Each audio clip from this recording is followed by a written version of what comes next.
My partner and I, Deborah Hill, who died this year, decided that we would try to do a remake of The Fog.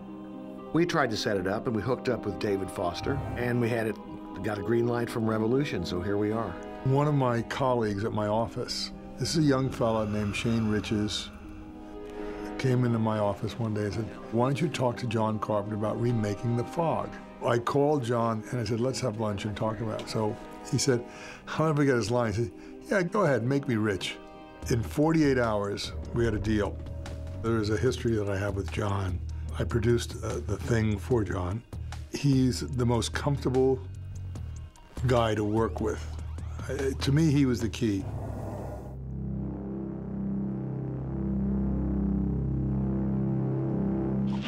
The genesis of the original Fog was, it happened in England, and Deborah Hill and I were over there, and we're at Stonehenge, we saw some fog drifting, and kind of the possibilities of it kind of intrigued us. And I thought it would be fun to do a ghost story. Who is that? It was never a favorite of my films. But regardless, I didn't want to direct again. I've done it once, and I don't want to do it again. But perhaps some young genius can take it over and make it better. And action, Ken! We were all taken with Stigmata, which was directed by our director, Rupert Wainwright. When I came in to meet with the studio the first time, I said, here's my point of view about this remake. I want to be like a doctor. First, do no harm. So any scene that's great and works, we just don't want to mess with it. I think Rupert's image of Vision is more related to some films that he's seen that he loved, like The Ring, the original Ring. Oh, you certainly don't want to copy those, but in feel, that's the kind of movie he keeps talking about. Well, every director has a slightly different style, and what interested me about Rupert Wainwright's style, he uses inserts and close-ups for texture and timing, so that the speed can increase in the film. John was very much, he left me to do my thing. He wanted everyone to be able to make their own movie. He kept his distance.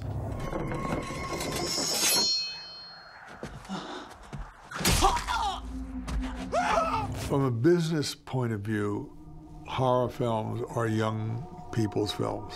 So we specifically went out and said, okay, let's get some popular, attractive, young actors and actresses in this film. And we really zeroed in on Tom Welling and Maggie Grace.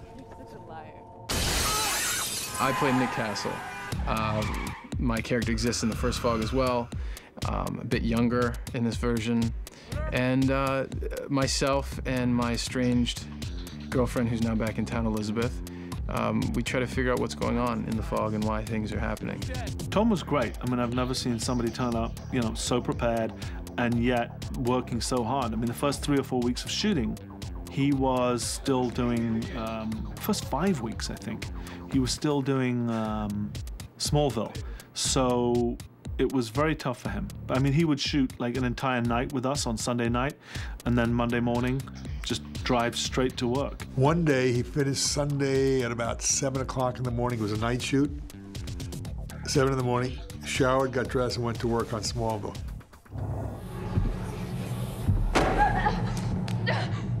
Blood for blood.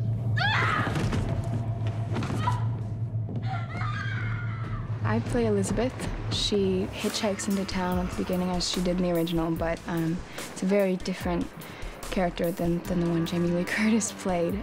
She is from the town in question and has a lot of history there and a lot of history with Nick as well. You know, Maggie has this very quiet, calm, you know, demeanor, but really there's a real strong quality inside her, and that's what comes out in the movie, I think.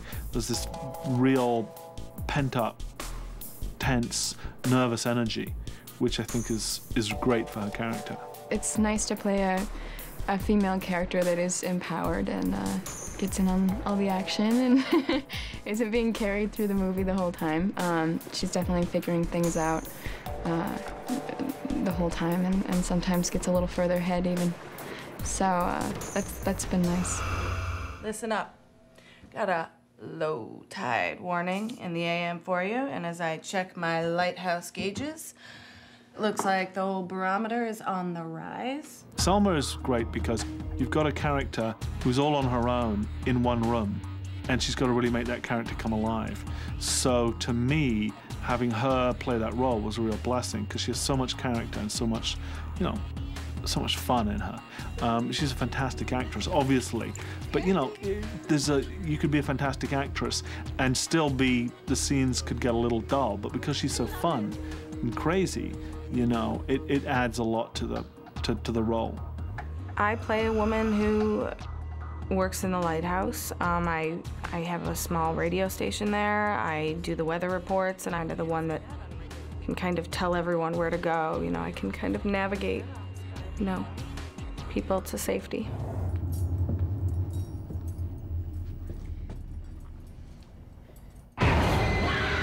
I play Spooner, who's working with Nick Castle on the boat on the Seagrass. I'm pretty much the free spirit guy, the funny guy, the relief, you know, the comedically speaking.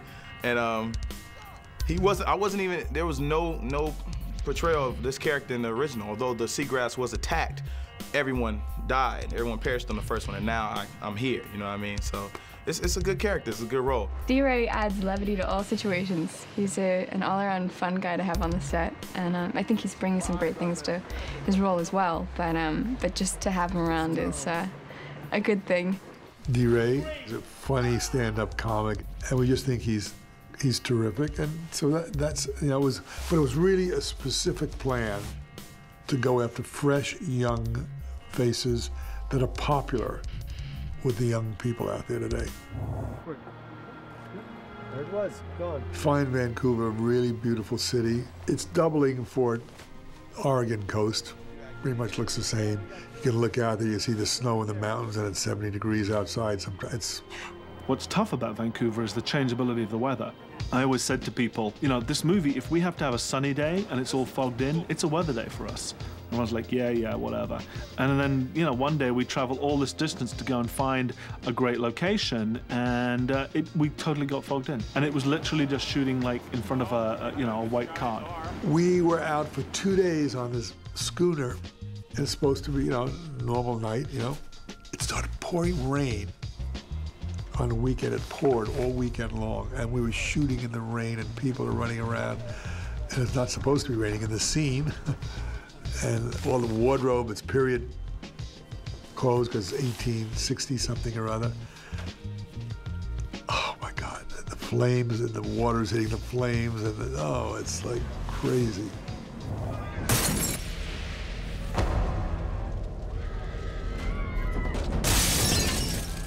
I've heard several reasons why horror films are being remade. One, I think, probably is the simplest explanation is a lot of kids have heard of these movies, but they've never really seen them. Maybe they've heard their older brothers or their parents talk about them, so it's in their consciousness, but they've never paid attention. But in general, there's a cultural mindset right now that says anything over 15 years old is kind of dead and old-fashioned. And so in order to make it viable again, we need to take it out and kind of give it a fresh coat of paint and try to revise the corpse. It is sort of a retelling in a totally different way. It's almost like a translation of a movie. Do you know what I mean? Obviously, it wouldn't exist without John's movie, which is great, but there's a whole other layer added to it now. And that couldn't have been added if there wasn't an amazing foundation to start with. But I hope people will be able to go, wow, it's like, you know, I can like chicken and I can like beef, but I don't necessarily have to compare the two, you know what I mean?